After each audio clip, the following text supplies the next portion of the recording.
nobody's trying to give me anything. And I wrote my feature, you know. If I didn't do it, it's not gonna be made.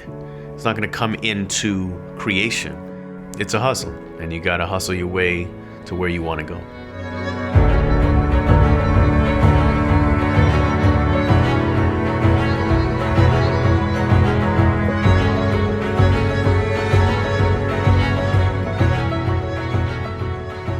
My name is RT Thorne. I'm a director, producer, writer. Most recently had my premiere at TIFF for my first feature film, 40 Acres. And I also produce and direct television. Most recently, a series called The Porter. It's on CBC and BET. Well, I started my career shooting music videos. Music videos was my jam back in the day. You know, I always wanted to get into film. I was always a storyteller, I guess I should say. Started drawing, really, truthfully. Back in the day, I really wanted to be a comic book artist. But when you come from a Caribbean household,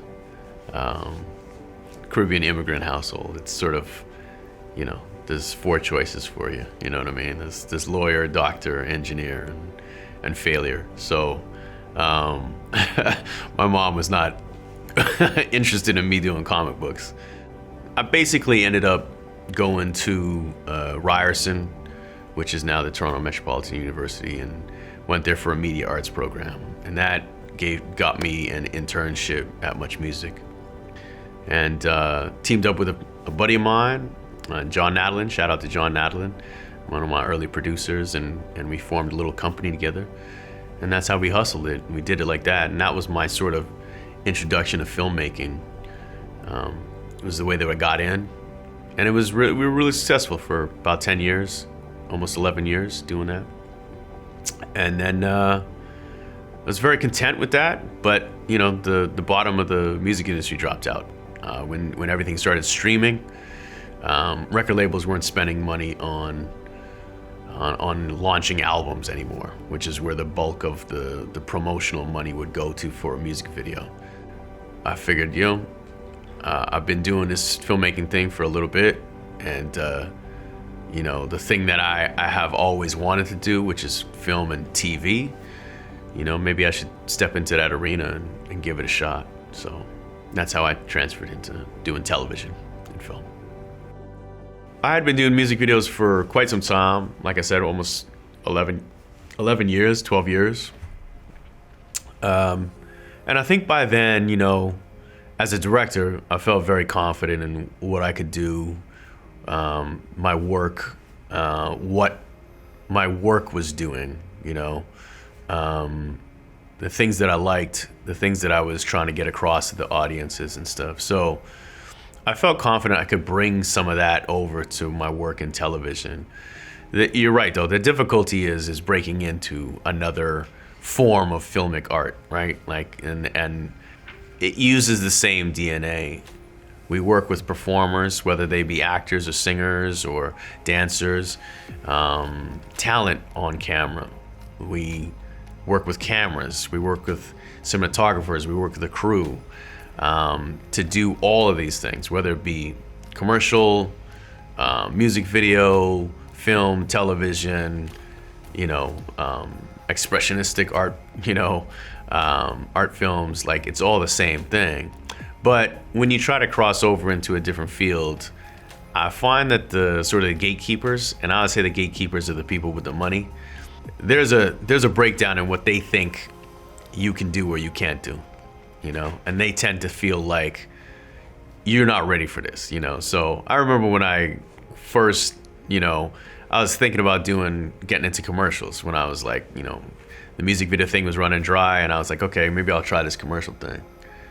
And I just hated the experience of working in commercials. It was not for me, you know, and I found that, you know, like I said, the gatekeepers who were agencies and whatnot at the time, they did not see the value that I had when I was doing music videos for what I could bring to their product. And I just thought it was bullshit. So I just didn't want to deal with that. You know, the television realm television realm and get into television as a director, like the first thing is like, oh, have you done a half an hour? Oh, have you done an hour of content? And, you know, of course not. Music videos are, you know, 3-4 minutes, your max, right? So, of course I haven't. But, you know, it's one of those things, it's chicken and egg. It's like, you know, how am I going to get a half an hour of television if I haven't done a half an hour of content? So, I mean, I'm very strategic. The truth of the matter is like, you know, I think a lot of when you make a transfer over to another film art, there's a hell of a lot of like socializing and making sure that you're integrated into that community a little bit more than you are. So you have to go meet people. You got to get out there and you got to find out who are making things and put yourself on their radar. Make sure that they know that you're out there and you're trying to do your thing. So that's what I did. You know, I went around and, you know, tried to meet the different producers of the shows that I knew about that were being shot here. I definitely went and tried to find an agent because they're going to have the relationships if I don't.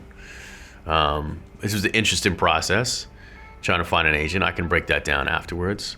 And once I kind of got my name out there a little bit and people knew I was doing, then it was sort of like hoping that, you know, jobs would come my way. But instead of hoping, like, I'm just the type of person, like, you just got to do it. If you want to do it, you got to get out there and do it. So I took an opportunity. A good friend of mine, you know, a great artist, a legendary artist in Canada named Sean Desmond. He was on the end of his album cycle for Universal Records. Universal wanted to launch this album for him. You know, and truthfully, they came to me. I had done many music videos for him before, and they asked me to do, you know, they gave me kind of like, they said, we want to do three videos for this album. You know, here are some of the singles we're thinking about. What do you think? Which is, you know, it was a lot of responsibility that they were kind of casting out at me, but because we had worked together a long time, I said, look, you know, like, the truth of the matter is we need to do something special for Sean. Sean's been in the game for a while, and just doing another music video, another 3 music videos, you know, it's probably not gonna crack the zeitgeist. I said, let's do something different with him. Maybe we do something where we create an event and we make sort of a little short movie for him, and we score it with his album, you know, instead of the standard music video, one song, you know. And they were really into that idea. And, you know, so we actually made a short film that was about 30 minutes long. And it was a story of a dancer trying to come and meet Sean, and it was scored with his music. And we did that, and then we teamed up with Much Music, and we made it an event out of it. We made like a dance competition for it and all this kind of stuff. So the wonderful thing about that process was I got to help a friend out, do something different for that record label, and then also I got to have 30 minutes of content that now I could show to a television producer and say, hey, look, you know, here's a story. And that got me, you know, that in combination with the fact that, you know, a legacy program out here, Degrassi, they were relaunching themselves. And I did sort of a music video advertisement for them. So they knew about me. I brought that content to them, and they said, hey, why don't you come out and direct a couple of episodes for us? And that was really the start of my television career. So what I would say is just like, you know, sometimes you have to create the thing if you want to get into that next level of your journey. You know, you have to be active and use the resources and the opportunities that you have in front of you and create the thing that will be then your calling card.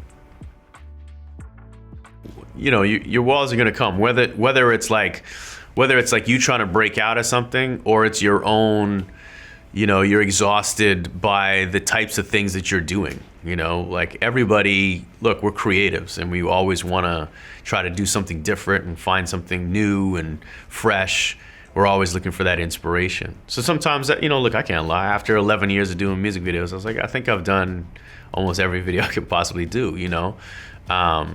and that's coming from a music video. The music video art form is like, it's limitless, you know. I think in terms of inspiration, it's the only filmic art form that has no rules. You can do whatever you want in that form, and nobody's gonna be like, yeah, but it doesn't really work.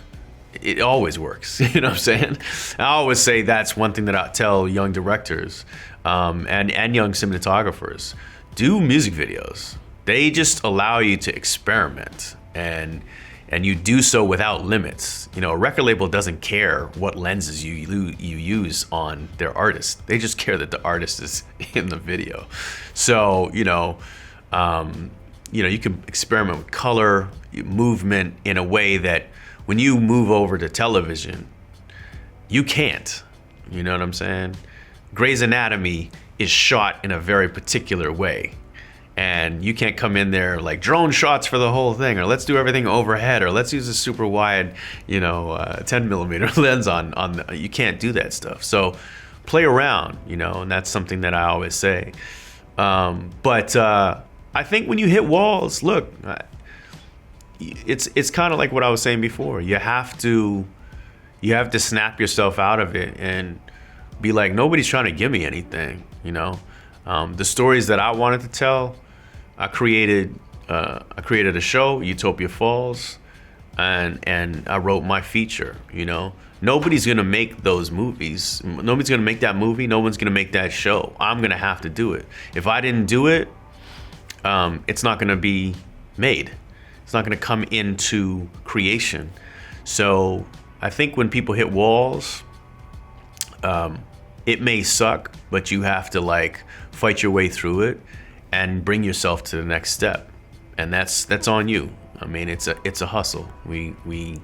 This business, this strange, weird business that we all jumped into, it's a hustle, and you got to hustle your way to where you want to go. Yeah. So yes, I'm the chair of the BIPOC committee for the Directors Guild of Canada. It started maybe about, I feel like it's 3 years now. It's a role that I think is very important. I think as we get along as professionals in this industry, and it's not for everybody. Look, I'm not a real political animal. I believe in the power of a union and labor, and making sure that, as we work in this industry, you know what it is. It's an industry that is it's a people's industry, and it's a relationship industry. And oftentimes in a relationship industry, you can be asked to do things for favors, and your relationships will allow you to do those things. And then there's ways that, unfortunately, people can take advantage of that situation. So, and I think as you get on in this industry, it's also a very emotional industry. We're creating from our hearts. We want to see things come out. We want to touch people and affect people. And so a lot of times that stuff drives why we get into a project. And a lot of things can go wrong in those kinds of situations. Business things can go wrong. It can be a difficult process. And I thought, especially with filmmakers of color, we're often entering into a field, into an organization, into a project where we are one of very few faces that look like us on a set. I've been a director in this industry for over 20 years now, almost 20 years, I would say. And I would count on my hand the amount of times I've been on a production where I'm one of 10 black faces in that place. And oftentimes I'd been the only black face on that set. So, the importance of a BIPOC committee is just more so support for, filmmakers of color, to hear from them, to give them a place that they can speak about how they have experienced working on set, and the things that we need to do to help to try to protect them and provide them safe spaces. And it's not to say that all film sets are unsafe spaces, but it is an important thing that when people are working amongst others, there are certain things that, that are unique to being a person of color, our points of view, and how we are perceived. And people need support in those ventures. You know what I mean? I think it's important that we have these bodies that kind of recognize that we're all different and we have these different experiences, and that people need support in that, whether it be for people of color, whether it be for the LGBTQ community, whether it be, for the disabled community. Everybody is moving into this industry and wants to do their best, but needs support as well, also for their mental health as they move through it. So it was very important for me to be involved and try as I could to try to help with that. I think agents are very important, for definitely for a young filmmaker to take their next step. You just, again, like I said, when I was talking about team building, per project, obviously, working with cinematographer, production designer, that's your sort of core unit. And then afterwards, your editor is your sort of core unit. But I think in the business side of things, an agent is very important. And they have to be a really good part of your team. And like that other side that I was talking, the creative side, those people allow a director to sort of step back and concentrate on the things that they want to do. In a similar manner, a great agent will do that for you. A great agent will allow you to step back and not worry about whom you have to meet, how you're going to end up meeting them, how you're going to pitch yourself to them. As a creative, you just want to be doing the creative stuff sometimes. And so a great agent can step in and fill that role. They can find out the types of projects you want to work on, go after the people that are behind those projects, pitch you to them, get your material, talk about you endlessly to these people. So by the time that you get a chance to meet them, they've heard about you, they know what you're about, they know what your style is, and then it just becomes a personality thing, So, when I got my first agent, it was in pursuit of trying to get into television. I wanted to do Degrassi, and I kind of just reached out to a bunch of agents that I knew were repping different directors that I respected in this industry, and I took meetings with them. I said, "Look, I'm a young director. I'm out here. I have a very successful music video career, but I want to get into this, and I'd love to meet." And I think I just cold called a bunch of people. There's not really a slick way of doing it. You just got to get out there and call people. I think probably I called 10, and I think 4 got back to me. And then of the 4, I met with 3 of them. And then I think it just becomes about whether you vibe with that person or not, and I think that's very important, In a similar manner, when you're doing your creative crew, you got to vibe with them. You know what it is when you're building a team. If somebody's personality isn't sort of what you love, then you're probably not going to work together. So it's a similar thing on the agent side. You just have to kind of, speak from the heart what you want to do, and if you feel that they respect that, and you're good with their vibe, then you give it a shot. I think also I'll say this to young cinematographers, young directors out there, people looking for representation. Don't be afraid if partway through that process you're not getting what you want. A relationship with an agent is like any relationship. It's based on honesty and trust, and you have to advocate for what you want. If you need more attention, you need more conversation, you need to know what's going on a little bit more, you talk to your agent about that, you express that. And if they're not giving it to you, then you consider moving on. It might not be the relationship for you. An agent won't make or break you. Your work will make or break you, And so move with that in your heart, and you'll be able to find somebody eventually along the line that will lockstep with you. Yeah. I think this industry is something that you get what you put into it. The reality of it is. And you have to have a firm belief in what you're capable of and what you're doing this for. Keep that as your North Star. But you have to hustle, you know? Like I said, it can be an industry where we think we see overnight successes. And I think everybody looks at those things and you aspire to those. Oh man, I want to land there. I want to do that. Or this person just did 2 short films and all of a sudden they're doing whatever. That's that person's journey. So don't be seduced by those stories. Let them seduce you through inspiration. Don't be seduced and think that you're failing because you're not achieving what they're achieving. Your journey is yours. And I really do believe that if you keep your North Star, what you came into this for and what you're trying to do, and you wake up every day and you try to hustle towards it, you're gonna get there.